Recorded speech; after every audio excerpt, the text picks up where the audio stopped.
আর নয় কোনো গুঞ্জন, নয় কোনো গুজব, এবার সত্যি সত্যি বার্সেলোনাতে ফিরতে চলেছেন লিওনেল মেসি, যেটা নিশ্চিত করেছেন লিওনেল মেসির খুব ঘনিষ্ঠ বন্ধু এবং এক ফুটবল কিংবদন্তি, যার মুখে উঠে এসেছে মেসির বার্সা প্রীতি এবং কাতালান শহরে ফেরার সুসংবাদটি। কে সেই ফুটবল কিংবদন্তি যে কিনা মেসিকে তার আপন ঠিকানায় ফেরার ইঙ্গিত দিলেন, আর কবে নাগাদই বা মেসি বার্সেলোনাতে ফিরছেন, সেই সবকিছু থাকছে রিপোর্টে। নিজে মুখেও একবার বলেছিলেন তিনি একটা রাজকীয় বিদায় চান। তার সতীর্থ সার্জিও বুস্কেটসকে যেভাবে রাজকীয় বিদায় দেওয়া হয়েছে, তেমন বিদায় তিনিও চান। কিন্তু স্প্যানিশ ক্লাবটির বর্তমান ম্যানেজমেন্ট জাদুকরে সে চাওয়াতে কি কখনো কর্ণপাত করেছেন? তাকে ভালোভাবে বিদায় দেবার জন্য কোনো পদক্ষেপ কি গ্রহণ করেছেন?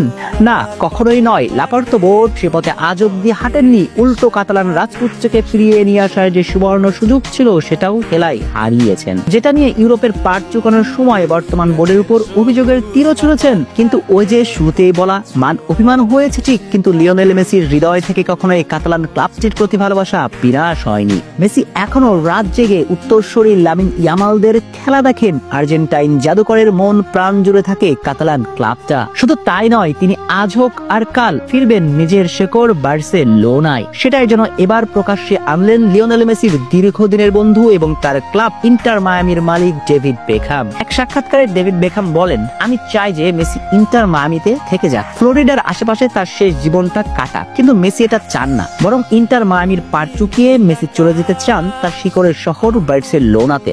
তিনি সেই সাক্ষাৎকারে আরো বলেছেন, দেখেন, মেসির বার্সেলোনার প্রীতি কখনোই শেষ হবার নয়। আমার মনে হয় না মেসির মতো করে বার্সেলোনাকে আর কেউ ভালোবাসে। আপনি যদি খেয়াল করেন তাহলে দেখবেন মেসির জুতা, এমনকি তার পানির বোতলেও থাকে বার্সেলোনার লোগো।